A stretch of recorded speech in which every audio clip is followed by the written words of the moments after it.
This is a battle for the planet, and this brood of vipers, if you will, has set up its nest within the bowels of the so-called United States government, the so-called United States military, and the associated alphabet soup agencies. Hey friends, thanks so much for joining us. You know how much we do appreciate it. I should say one thing before we start with Dr. Richard Sauder. I think you've probably discovered about my YouTube channel over time here that I don't post on a daily basis just to post. A lot of folks get out there and they'll read you an article. You can read the articles yourself. I care about my audience and I respect you enough to always put up really good content. And if that means one interview every 2 or 3 days or a micro documentary now and then, that's just how I think it should be. And today we have Dr. Richard Sauder. You may know him from his website, eventhorizon.blogspot.com, and his wonderful books about underground bases, the first of which is called Underground Bases and Tunnels. What is the government trying to hide? In the second book, Underwater and Underground Bases, and the third, Hidden in Plain Sight, Beyond the X-Files. It's my great pleasure to welcome Dr. Richard Sauder, direct from Ecuador. Richard, how are you? Well, I'm great, thank you, and I appreciate you having me on. Well, I appreciate you coming on. This has always been a topic of interest to me. It's not really part of the core of what we cover here at SGT Report, but then again, it kind of is as it relates to the New World Order, what is going on with the deep state, the breakaway civilization. We do touch on those aspects of it, the trillions of dollars missing from the Pentagon, and I think your work is very, very interesting and in many ways inspirational, as you believe, as I do, that spiritual warfare is alive and well on planet Earth. And I think that the Gotthard Tunnel opening ceremony in Switzerland kind of brings both of these concepts together. Technology, deep underground bases, and spiritual warfare. Where would you like to begin this intensely interesting discussion? Well, we could plunge into it at any point. There's so many threads that you could tug on to start unraveling this demonic tapestry that has been elaborately woven over a period of not just centuries, but millennia. They say follow the money. So why don't we start with the money? Yeah. You alluded to the trillions. If the public reports, the public reports in the mainstream news media can be believed, the Inspector General of the Pentagon recently admitted that some $6.5 trillion worth of the Pentagon's budget over the last decade and a half or so cannot be adequately accounted for. In other words, trillions of dollars going to the Pentagon. And by the way, I believe the real figure quite possibly is greater, perhaps much greater. It's impossible to know at the end of the day with any accuracy how much money the Pentagon has and what they're doing with it. What we do know is that from time to time in the last 15 or 20 years they have said, gee, we cannot track X number of trillions of dollars. According to some estimates, we cannot track $2.3 trillion in transactions. Now, the IRS will rigorously demand that every Tom, Dick, and Jerry account for every last nickel to them. And yet here comes the Pentagon saying, not that it can't account for every last nickel, or every last dime, or every last dollar, but for multiple trillions of dollars, cannot say what it's done with it. They don't have an audit trail. There are thousands of accounts that just vanish from their systems. Right. Thousands. Now, I want to mention a book that Fletcher Prouty wrote decades ago, about 1980 or so, entitled The Secret Team. Did you ever read that book? No, but I'm familiar with Fletcher Prouty. You can get that book from Amazon. I think it's been reprinted. Fletcher Prouty, during the height of the Cold War, was the liaison officer back in the 50s, 60s, and up into the early 70s, I believe, between the United States military and the CIA. He also played a very high-level role in Project Paperclip, which brought so many of the Nazi technicians, scientists, and engineers to the United States in the years and decades following World War II. I talked with Fletcher when I was doing my research about almost 20 years ago, and I asked him a series of questions, including about the one of the underground installations in Northern Virginia that I had identified in my research, the Warrenton, in Warrenton, Virginia, not too far from Washington, D.C. The United States Army had some training stations, A and B, and I believe there was also a station C and D. And I asked him about those because my research indicated that, in fact, they were not United States Army facilities, but CIA underground facilities operating under nominal cover of the United States Army.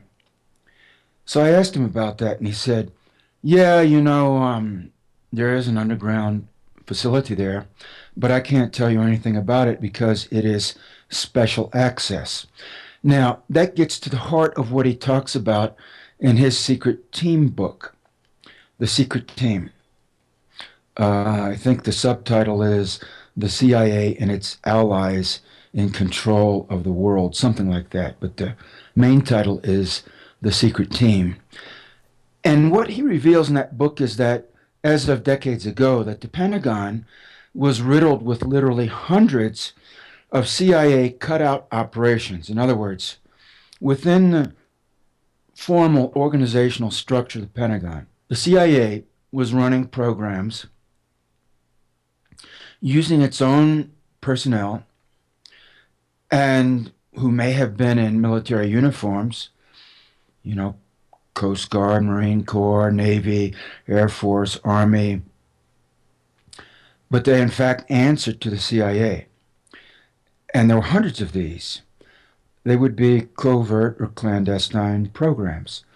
What this means is that when you look at the formal command structure of the Pentagon, you would have had admirals and generals and colonels, etc., with units under them, but not answering to them, using money and equipment, material of various kinds, shuttling weapons around, raw resources, equipment, men, money. And the generals and admirals wouldn't know anything about this because the operations would not report to them. Mm-hmm. So I think this explains a lot of this business of the inspectors general of the Pentagon saying, yeah, we've had X number of trillions of dollars flowing through our accounts, but you know what? We can't really tell you with any specificity what we've done with it. It's all wildly out of control, massively out of control. Now, I believe the CIA and also agencies such as the NSA are even more integrated into the Pentagon now than they were 30 or 40 years ago. And so this gets around directly to the theme of many themes, including the underground and underwater bases and tunnels, many of which are unknown. Some of them are known, and I discuss many of the known ones in my series of 3 books. However, neither I nor anyone else can totally document all of these facilities, not even people who have need-to-know top-secret clearances, and here's why. If you were on the inside of one of these compartmentalized projects, you know about what's going on in the project for which you have a need to know. Mm-hmm. But because these projects are compartmentalized and hermetically sealed, you won't know about other projects. Right. Because you don't have a need to know. And those who do have a need to know will not tell you, even if you ask. In fact, they will flag you and may single you out for special attention. So people, when they get into this world of special operations, or as Fletcher Prouty told me, well, that gets into the area of special access, and I can't tell you about that. and bang, the door goes shut. The most you'll get these people, and I've talked to a number of people like Fletcher over the years, the most you'll get them to acknowledge, if you're lucky, is that, yeah, there's a base there, or yeah, that's a CIA program, but I can't tell you anymore, and that's it. Right. That's the way it works, if they tell you that much. Right. And so what we have here is, there's another book which I would recommend to you and your listeners, The Silent War by John Pena Craven. John Pena Craven was a character somewhat like, now dead, both Fletcher Prouty and John Pena Craven are dead. John Pena Craven was a World War II Navy veteran. He served on active duty in World War II. And then after the war, he went and got a PhD in oceanography and went into the Navy as a civilian, not a uniformed officer anymore, but as a civilian. However, he rose to the ranks to a very high level in the Navy, and was put in charge of the Navy's deep underwater engineering project during the height of the Cold War, like Fletcher Prouty also served at a very high level in the military at the height of the Cold War. I don't know if these two men knew each other, but they very well may have. Now, John Pena Craven was tasked by the Navy with developing the capability to work very deeply undersea, down to 20,000 feet depths, which is very nearly 4 miles down. Those are crushing. The pressure is crushing when you get down there. He was also tasked with developing the capability to send manned operators, thousands of feet undersea, to do whatever the Navy needed doing. Now, he was the father of the DSRVs, the Deep Submergence Rescue Vehicles. I discuss them in my books, my last two books. We don't know how deeply they went, but they were designed to go very deeply. John Pena Craven, in his book, The Silent War, leaves so many tantalizing breadcrumbs and clues.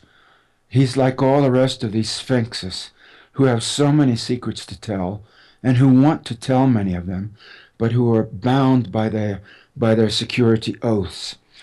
What he did say, nevertheless, is that DSRVs had many special, unusual capabilities, which he, however, could not discuss or reveal. He did say, however, that they were more complex in their way than the space shuttle, which was a very complex machine indeed. And so what he's telling us is that these deep submergence rescue vehicles, which were intended to go down and rescue the crews from sunken submarines at very great depths, clamp onto the hatches, and bring out the crews when submarines went down. Now, whether or not the DSRVs ever did that, I don't think we would know. But that's what they theoretically were designed for.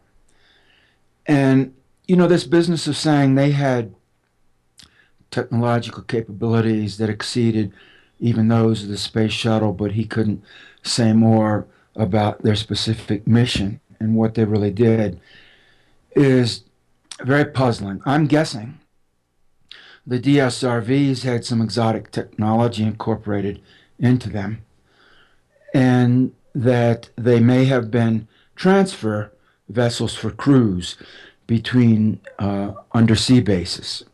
Because in my research, I ran across documentation that beginning in 1966, this is what the public record states, the Navy had United States Navy had a research and design program at the China Lake Naval Weapons Station out in the desert in California. And the facility is still there. They do a lot of cutting edge R&D work for the United States Navy in all kinds of technological areas. But there was a group established, a working group, to work on researching and designing manned deep undersea bases capable of accommodating multiple large military submarines at a time. I discussed this in my second and third book, and the designs I saw were drawn up to accommodate two, three, four, five, six large military submarines at a time and their crews. The idea is that they would go into massive deep undersea airlocks. You think about how huge these would have to be. A large military submarine from the top of the conning tower to the keel can be upwards of 100 feet. And then from stem to stern can be 500-600 feet. Exactly. So you're talking about massive airlocks, hundreds or even thousands of feet undersea. It's quite a feat of marine engineering, and based on what I have read and been told, my best guess is that has been done. Well, let me jump in here, because I think I would like to just say a couple of things, because I'm taking in everything you're saying, and people are probably wondering why I haven't jumped in with a question yet. And the reason is this is such a gigantic topic, and my mind is just spinning, because you mentioned the U.S. Navy's role in this as it pertains to deep sea bases that potentially may be out there. We started the conversation talking about the breakaway civilization, the trillions of dollars missing. I'm sure you're well aware that Gary McKinnon, that famed hacker who got access to some NASA documents, reportedly saw a document that said non-terrestrial officers of the U.S. Navy. That's right. We wonder if this deep state is going off-planet as well as going below planet. And I think that as it pertains to underground military bases, the average American would say, well, of course, we know about the NORAD base in Cheyenne Mountain. It makes perfect sense. This is all part of continuity of government. We need to have an operable government should we ever be attacked by the Russians with a nuclear weapon, etc.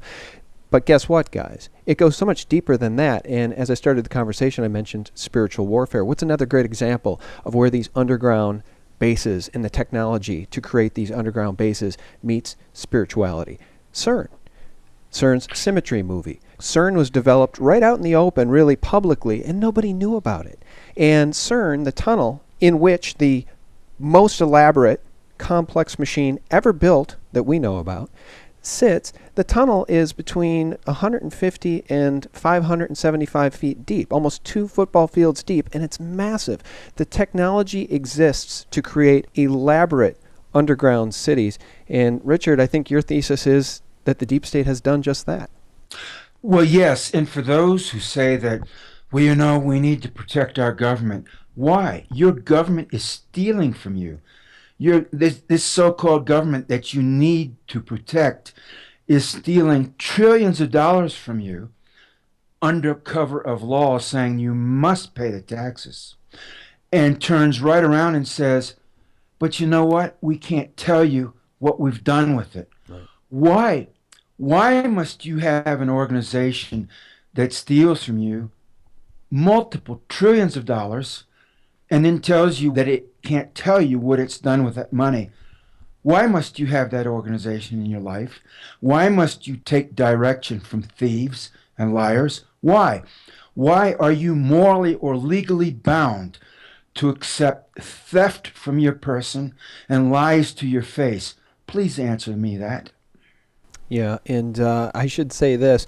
You and I are both concerned about the fact that there's ulterior motives here with this deep state, this breakaway civilization, the government, right? The deep state of this government. The ulterior motive is to steal from you, to lie from you, and then to penalize you or imprison you when you complain that, hey, you're stealing from me, you're lying from me, you're nothing but a den of thieves.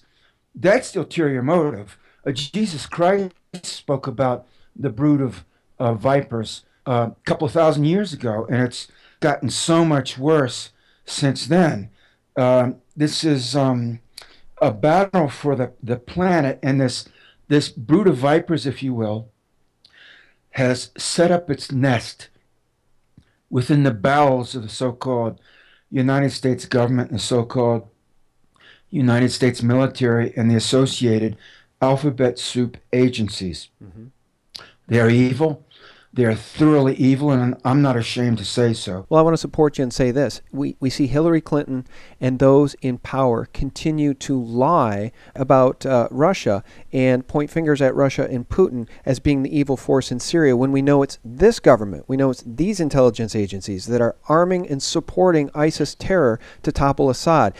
This government is being accused of striking convoys and blaming those strikes on Putin. This government continues to push us towards World War III. And I think as it pertains to spiritual warfare and ulterior motives, my question would be, why? They must surely know that World War III would end badly for we the people, and yet they continue to push towards World War III. And their failsafe is to escape to these underground bases, evidently, because they don't seem to care. Or off the planet. Or off planet. We're dealing with a demonic dynamic here, a demonic reality. We are dealing with something so deeply evil and foul that the average person is not able to wrap his or her mind around it. It is beyond vile. That's almost another program, but that's what we're dealing with. We're dealing with evil so foul that it's hard to grasp it, to grok it, to come to terms with it, that you and I and everyone else have been subjected to this demonic rule called the United States of America. And I'm suggesting that this goes back to the founding of the so-called Republic of the United States. It was then and is now a demonic project intended to spread and contaminate this planet with its violence and its lies, because as you go back to the history of this thing called the United States of America, forget the propaganda that people are taught in school. Look at it. War after war after war after war. Slavery, slaughter of Native Americans, theft of their land and resources. And then half of Mexico is now the United States. The United States waged a war of aggression against Mexico in the 1840s and took half of Mexico. And yet, time and time again, the United States government and its agencies and its spokespersons present the United States as somehow a uniquely good force for justice and freedom and liberty in the world, when nothing could be further from the truth. Time and time again, the United States is an aggressor. It goes into countries and kills not thousands, but millions of people, again and again and again, over a very long period of time, all the while proclaiming itself to be not just a good country, but the best country in the world ever. And when you actually look at the situation objectively, you see that it is 180 degrees the polar opposite of that. So I suggest to you, we're dealing with the most foul sort of evil that you could ever imagine. And for the life of me, I do not know why, for years and years, so-called Christians in the United States have been playing ball, if you will, with this government and sending their children abroad to slaughter other people by the millions. And then their children come home and they're received with open arms. And it's said that they served the country. What service is it to go on the other side of the world and slaughter people?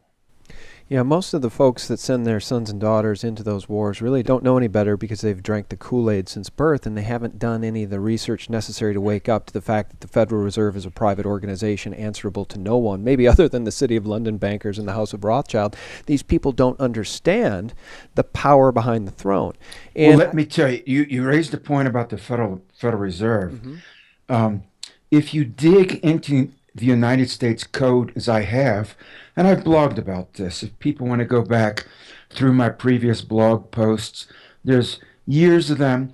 But you know what? Most of my blog posts stand alone and to this day are worth reading, because what I discovered is that the Federal Reserve pays no taxes except for a nominal real estate tax on its real property. Beyond that, all of the trillions of dollars, unknown trillions of dollars, that it creates out of thin air, it pays no tax on that. No tax on the profit that it derives from creating the unknown numbers of trillions of dollars out of thin air. Well, nor does it have to be accountable for its books. You know, we just saw the recent presidential debate. No, there's never any accounting. No, I know, and everybody's asking to see Trump's tax returns. Fine, let's see what's going on at the Clinton Foundation. How about let's see that? How about let's see that paperwork? And you know what? As far as the federal, I don't know why he didn't raise that issue in the debate. I don't either. It was very disappointing because what he should have said is he should have said, "I was recently approached by the former president of the Senate of Haiti,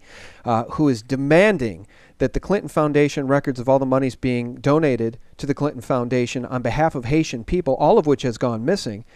We need to see those documents." In 2010, the earthquake of Haiti, not only American taxpayers, but the whole world has given billions of dollars to the Clinton Foundation for the Haitians. Not even 2% of that money went back to Haiti. So, Mr. Trump, we are asking you, begging you, the Haitian community will side with you if one day you ask Hillary Clinton publicly to disclose the audit of all the money they have stolen from Haiti in 2010 after the earthquake. And he needed to say that in the debate, and he didn't do it. And I think it's because of a woeful lack of coaching.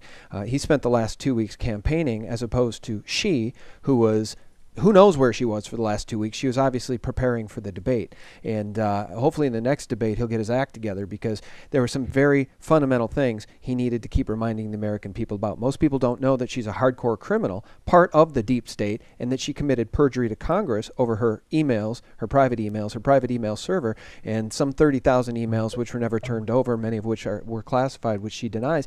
She's a hardcore criminal, and she represents the deep state. She represents what we're talking about. She's friends with Rothschild. She benefited from $100,000 per head fundraisers from House of Rothschild. She is beholden to these bankers in the city of London. And you said in a recent interview with Richie Allen, I want to quote this, it's very powerful, "The machine that's taking down this planet through its false, seductive, illusory reality is spawning right now. We've been scammed. We have been lured with the false promise of everything whilst stripping us of our humanity." And these are the people who built CERN. These are the people that have deep underground bases. Let's talk about some of those. What comes to mind when you think of Yucca Mountain? What comes to mind when you think of the Denver airport and all of the occult imagery we see at the Denver airport?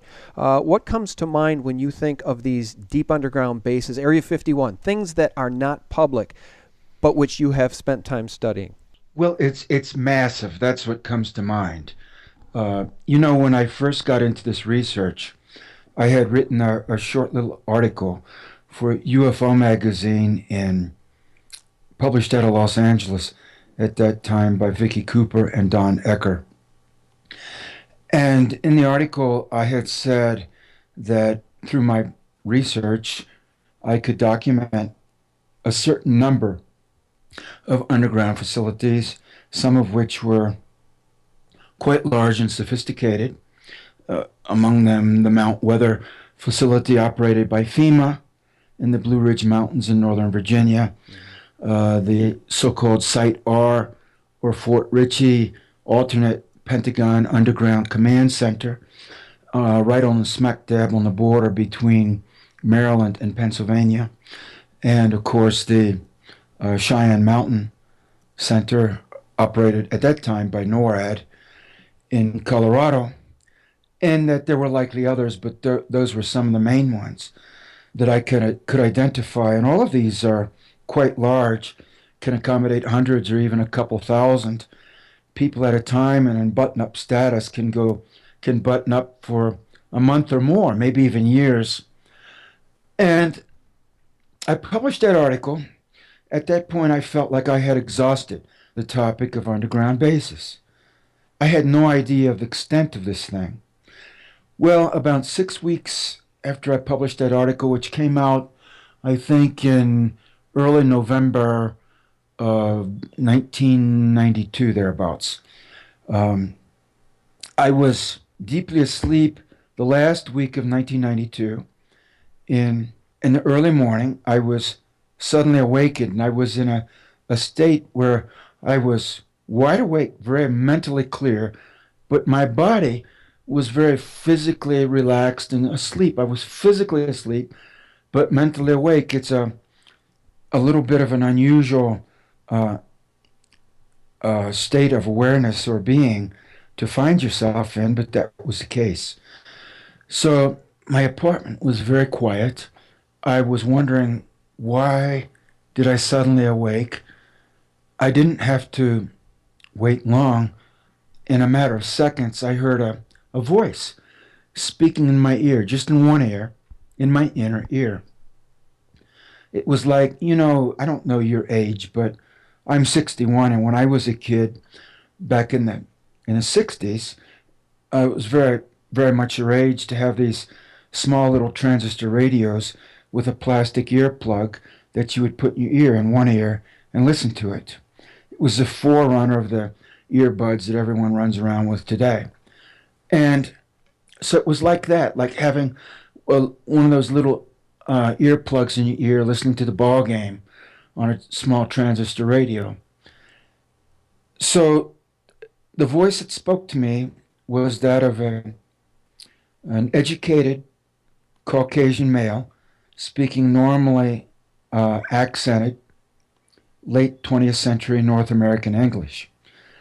He started by saying to me, very matter-of-factly, "The underground bases are real." That was his opening line. Well, he had my attention.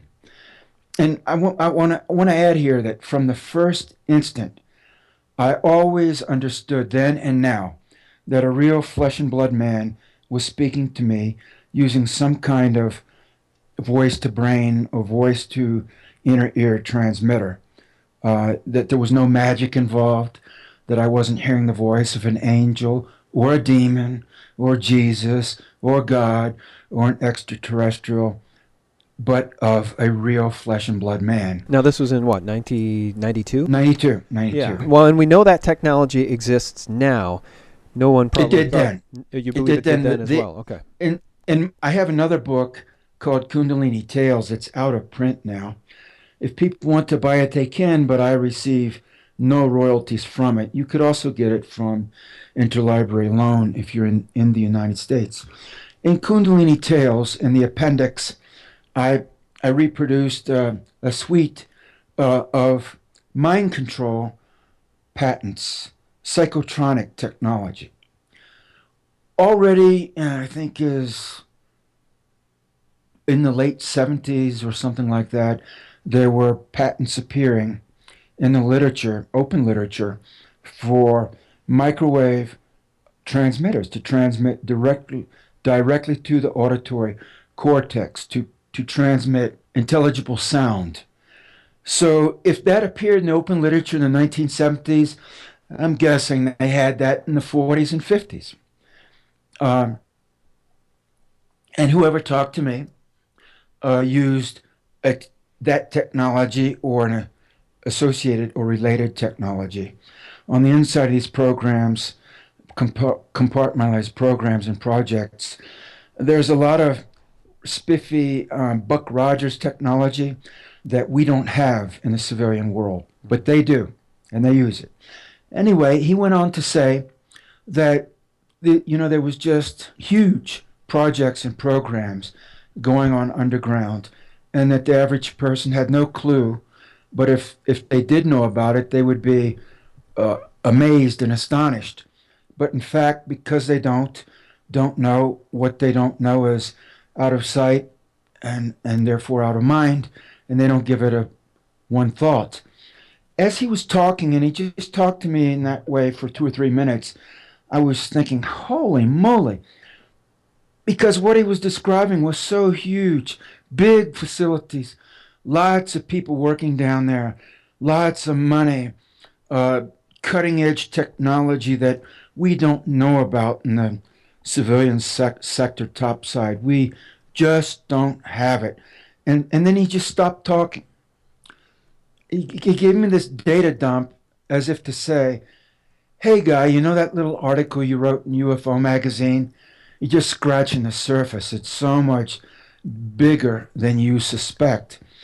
So Well, can I jump in? I was, yes, sir. Well, I don't want to interrupt, so you can circle back to that if you want. Well, let me jump in and support some of what you're saying, because it sounds a little woo-woo to say that you heard this voice come to you. We know they have the technology. They probably had it then. But I want to support what you're saying as it pertains to the monies that have disappeared and the breakaway civilization, because two people of intellect who I follow closely and admire their work are Joseph P. Farrell and Catherine Austin Fitts, who talk specifically about what we're talking about here, the missing trillions and what Catherine Austin Fitts describes as the breakaway civilization. It appears that there is a small group that has technology that supersedes anything that human beings have at their fingertips today, anything released publicly, that perhaps they have reverse engineered alien technology, UFOs, etc. And many of the devices, many of the UFOs that people see today may well be of terrestrial origin. But the technology is so fantastical that we simply immediately attach a alien life form to those vehicles. How many of the vehicles that you think people see, how many of the quote-unquote UFOs, and that's all they are, is they're unidentified. They're flying objects, we just don't know what they are, who they belong to. How many of the UFO sightings that people see, as so many of the YouTube channels out there like Secure Team and others are really showing wonderful UFO footage these days. How many of those vehicles do you think are of terrestrial origin? Certainly some of them. Well, I agree. It may be a lot of them. One of the other things I've looked at, well, I've looked into many things over the years. I've researched a lot of different policy areas. One of the things that I can tell you is that, and I have a blog post about this actually, it has to do with exactly this, a secret space program. Mm-hmm. I entitled it The USSA's Secret Space Program, and then an S in parentheses, because I believe there are multiple programs. You have to realize that this goes back at least to the 1950s, and I'm guessing the United States secret space programs began in the late 40s or early 50s. I mean, actually sending manned devices into space, into orbit, or even further afield. Let me give you what's known on the public record. Well, and I will say, too, because I forgot to mention, and I meant to during that last blurb I shared, Lockheed Skunk Works' Ben Rich famously is reported to have said, we have the technology to take ET home. Anything you can imagine, we can already do. We have the technology to travel to the stars, and that was better than 10 years ago. So, I think that was about 15 years ago or more. I suspect, and he was saying that openly then, translation, they had that capability probably for decades before that. Right. Well, imagine how much technology has advanced just in the past 20 years. My God, they supposedly sent men to the moon with the Apollo rockets. I mean, give me a break. The computers needed to do any of that computing, all of which the records have conveniently vanished from NASA. They're not going to give you any of the telemetry data, all of the records of the videotape of them on the moon. It's all disappeared, which is very convenient. But let's assume they did go to the moon with that technology. All of the technology it took to do that, it fits in your pocket in the form of a smartphone, a smart device. And who knows what they've got that they're not telling us about, Richard. Well, there are a couple of threads here I want to tug on. To begin with, the United States Air Force's Project Dinosaur program back in the 50s and extending up into the 1960s was to be the United States Air Force's space shuttle program. The technology came from the plans that General Dornberger, Walter Dornberger, brought over with him. Dornberger was the commanding officer of Werner von Braun at Peenemünde during the Nazi period and produced the V1 and the V2. They worked very closely together.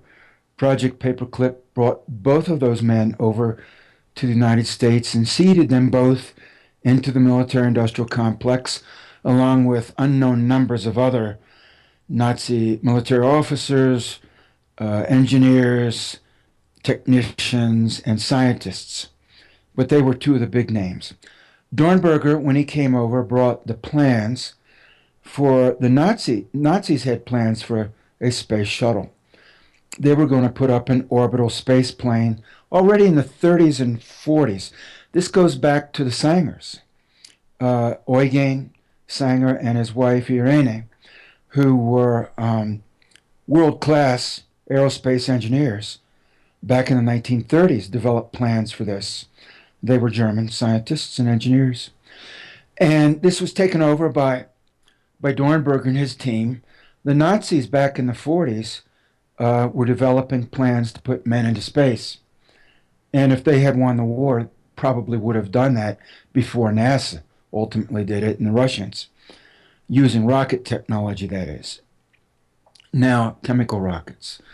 Now, Dornberger brought these plans over, which had initially been developed by the Sangers and further elaborated by his team.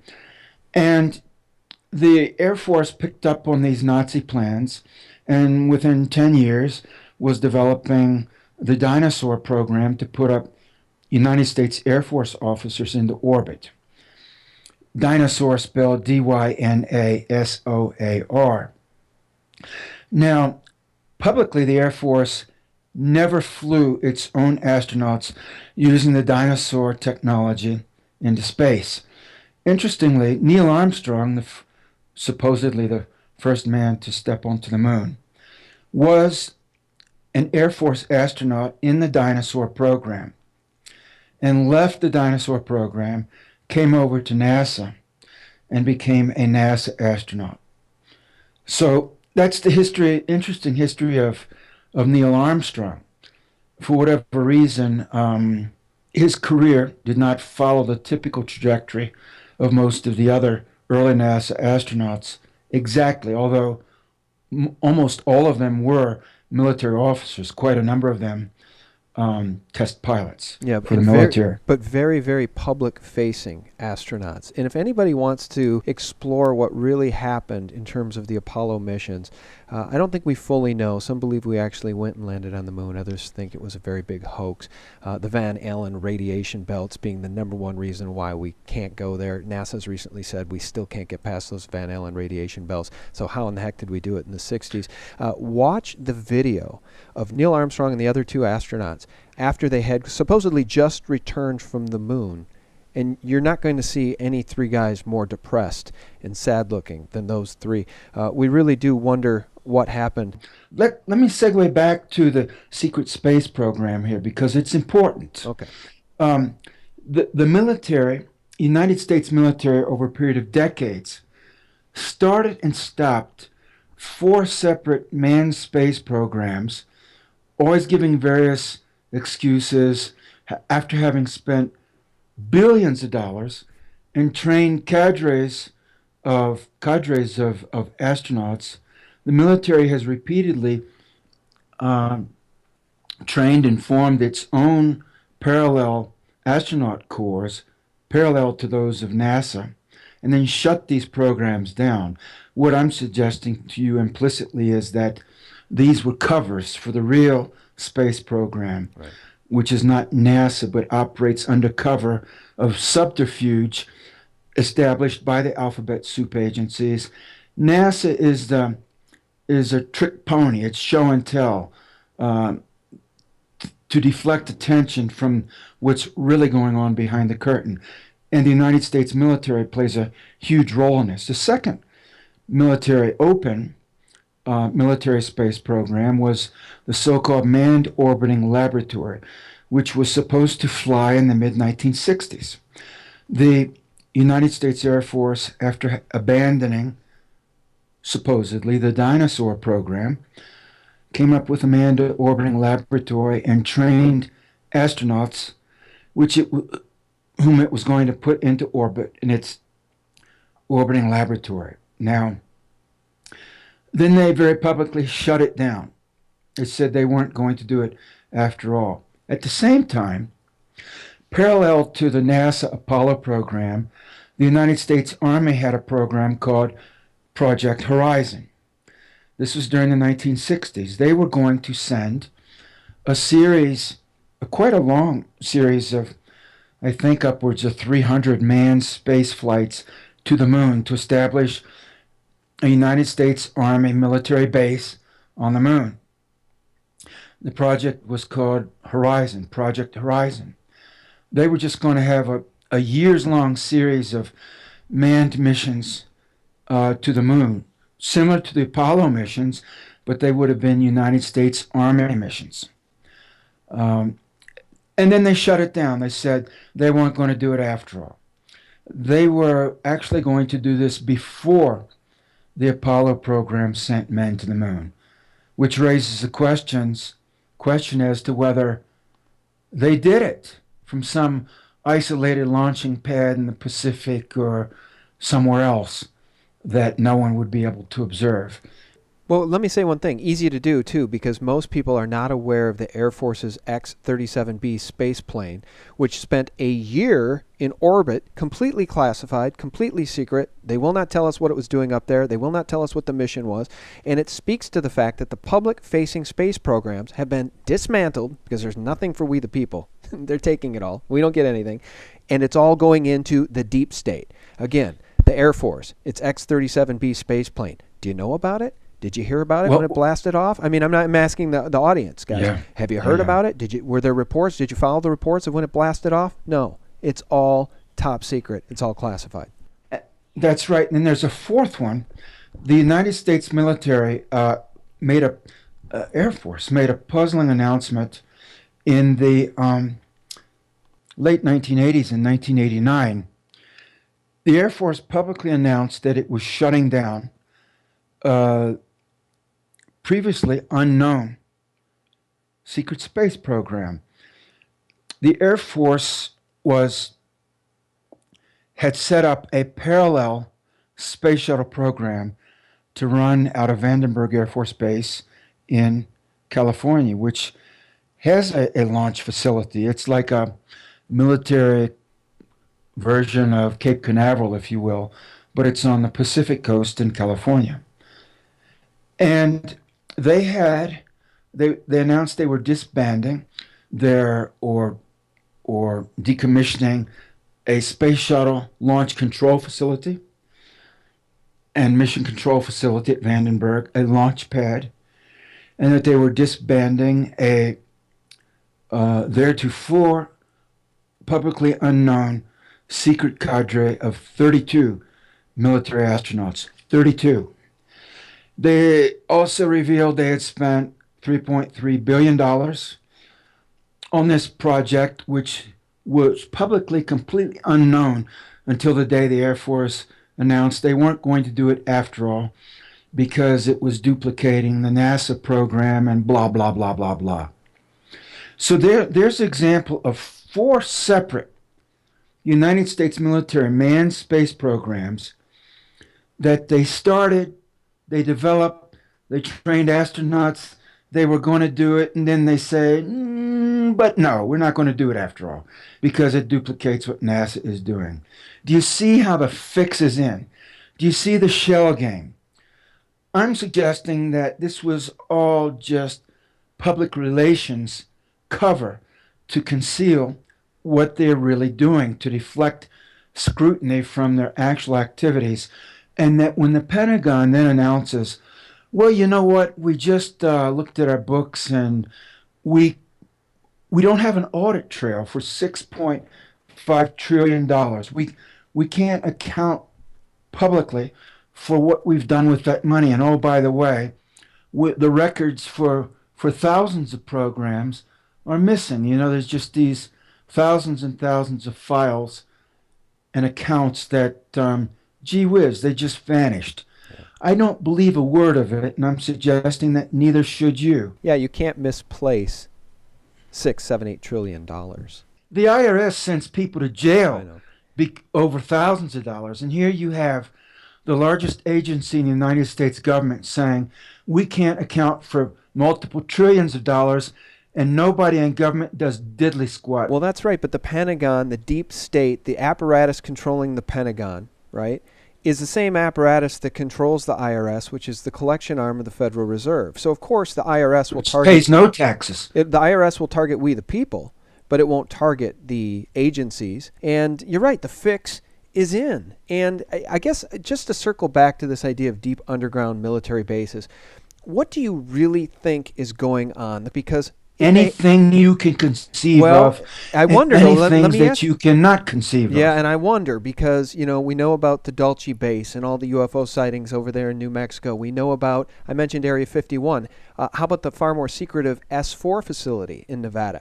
There are obviously ongoing operations on a daily basis that are black budget, off-book, top secret operations that include, I believe, vehicles or technology that is extraterrestrial in its capabilities. I guess I just want your opinion on what's really going on underground. You have these crazy stories told by Phil Schneider before he died. Phil, let me tell you, in the case of Phil Schneider, I talked with Phil 2 or 3 times before he died. He told me he was going to send documentation that would support his extravagant claims. He never did. So he didn't keep his word to me. And also, before he died in his talks, he falsely attributed things to me. He said publicly that I was a PhD architect. That's false. I have never had anything to do with the field of architecture in any way. I certainly have no credentials in the field. I've never practiced the profession. I've never presented that I have any of either credentials or experience as an architect in any way, shape, or form. And yet he publicly was attributing that to me. He also publicly said that I had worked on these facilities, and that's also not true. So if Phil Schneider scrambled the most fundamental elements of my own biographical details, then I think much of the rest of what he said has to be viewed with suspicion as well. I'm not sure he actually worked on these bases and projects. As he said, Phil is dead, so we cannot query him on these points. What we can say with 100% certainty is that the underground bases do exist. There are many of them. We just don't know how many. Now, as for what goes on in them, let me tell you what I would guess. Mind you that I am not on the inside, and those who are on the inside say little or nothing, because the strictures for those security clearances are very rigid and can be extremely harsh.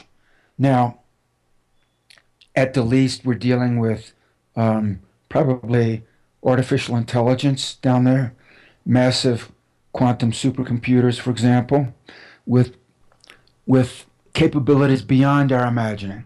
Probably we're dealing with cloning and genetic and biological engineering underground.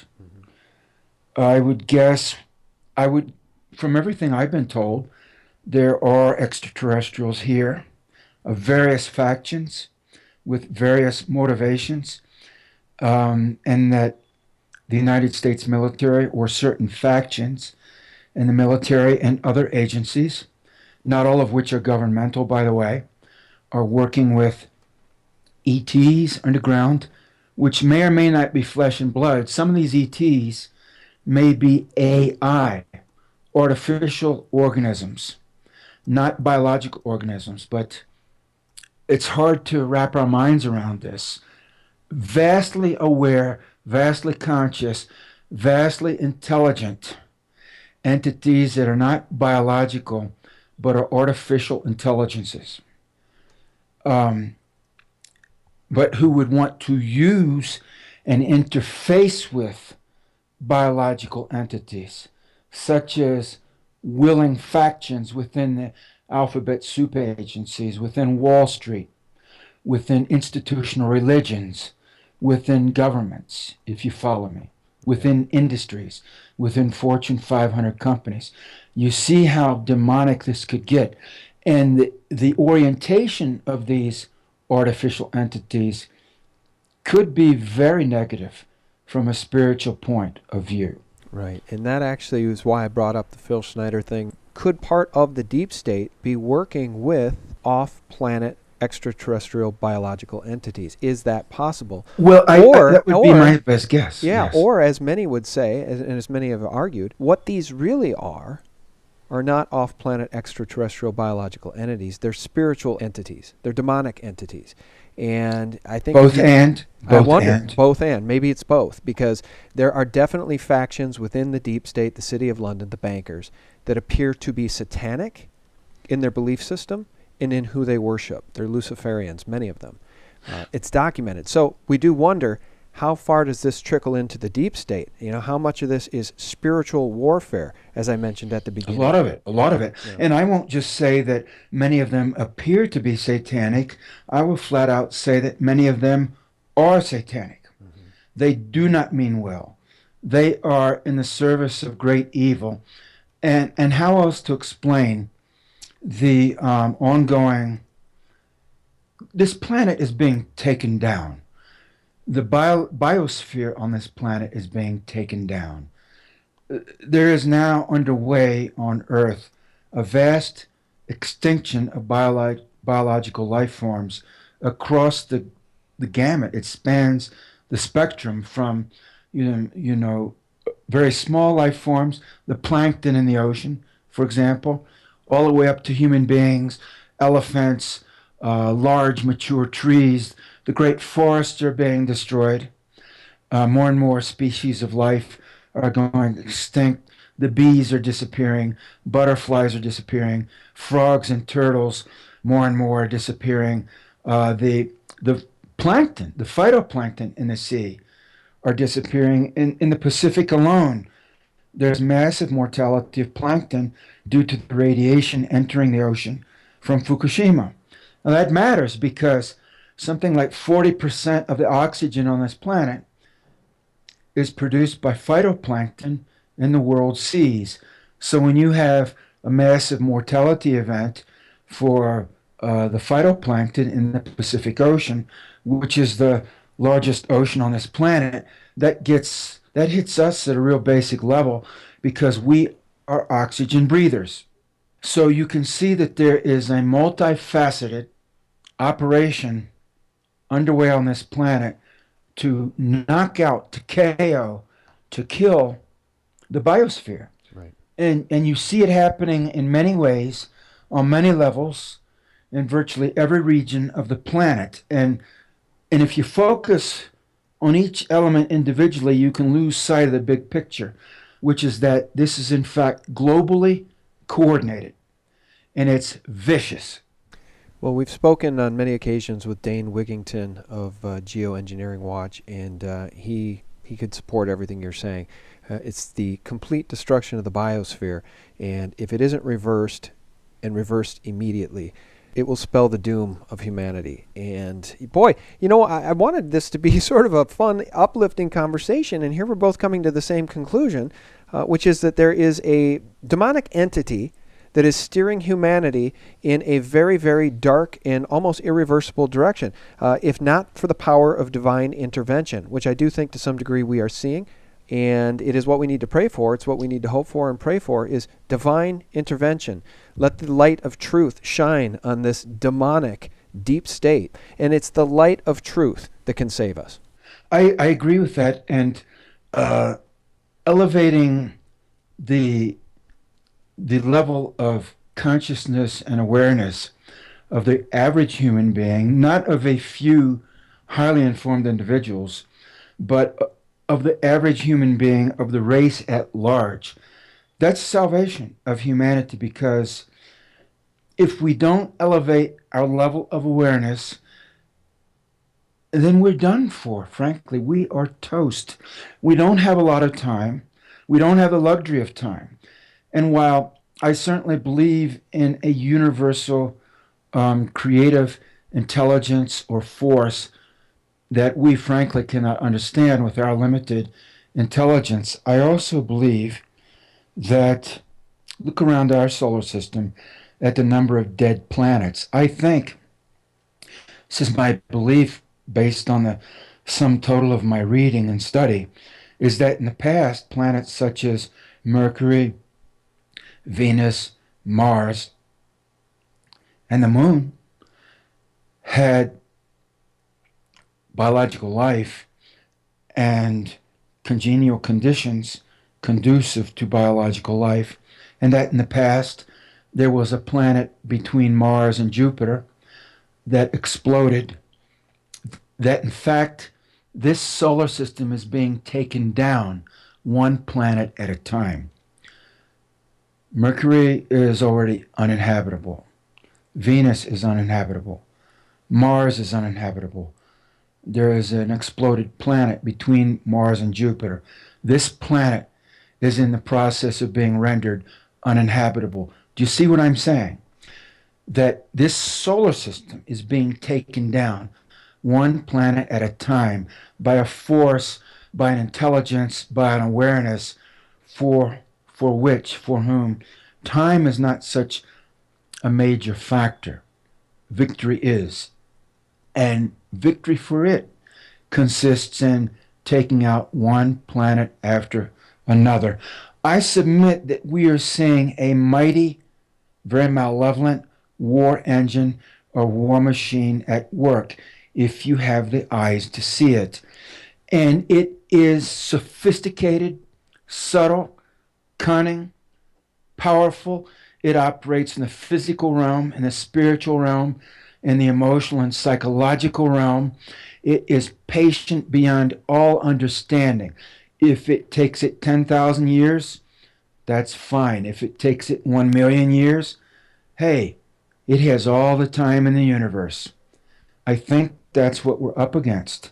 So not only do we have to become more aware, we have to become a lot more aware and understand that there was a vast ancient history in this planet, in this solar system, of inhabited planets with advanced civilizations, and one by one they're being taken down. Yeah, we see evidence of that on our own planet. We see evidence of it, I believe, on Mars. There is a hidden history to humanity that this deep state, Vatican, City of London, British monarchy, British royals, they don't want us to know about it. They don't want us to know what our connection is. Well, the moon is covered with ancient ruins. Oh, I know. And it's stunning information. I find it extremely, extremely uplifting and interesting because there's a hidden history that they don't want us to know about. And the question is, why? You said there's a malevolent force. I want to cite one example of the possibility that there is also a oppositional, benevolent force at work. And let me start exploring that real briefly by asking you just one question. And give me a simple answer. Do you think Facebook is a force for good or evil? Facebook is foul, my friend. Thank you. Okay. And Mark Zuckerberg is deeply disappointed that his secret Facebook satellite that was being launched by SpaceX blew up back on September 2nd.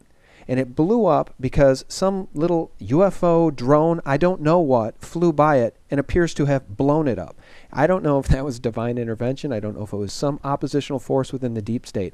What I do know is that Mark Zuckerberg's secret Facebook satellite blew up on the SpaceX platform with absolutely no explanation. It's interesting to consider, and I'll just leave it at that.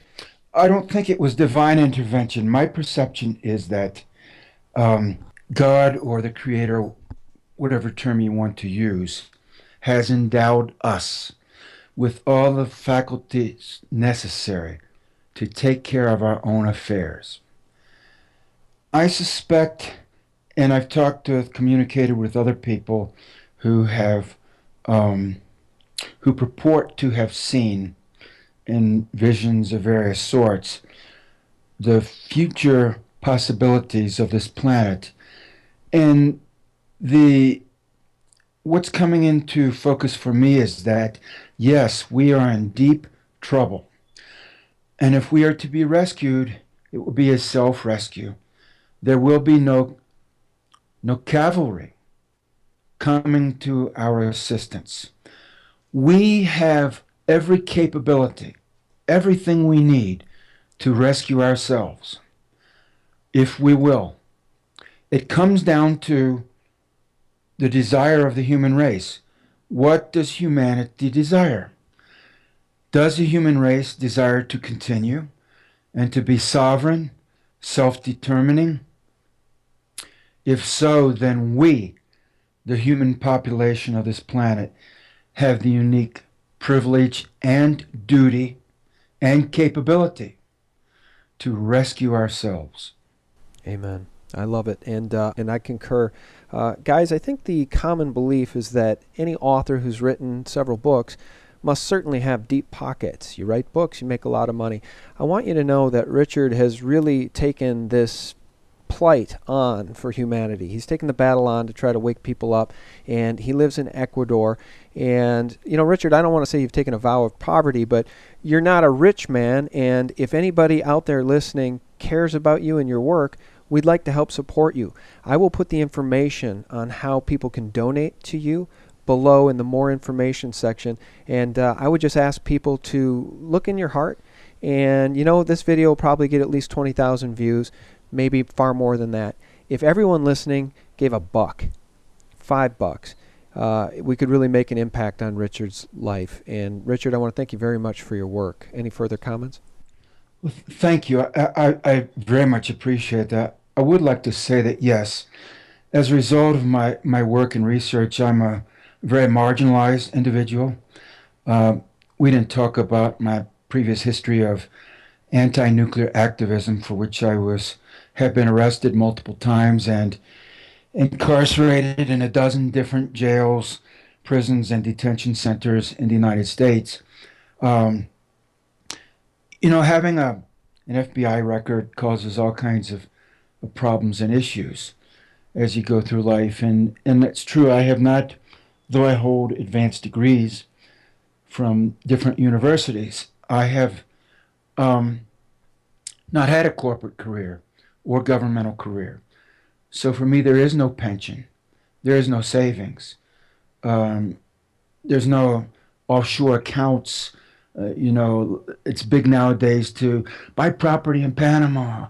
You know, store your gold and silver in a secure location in Switzerland or somewhere. I have none of that.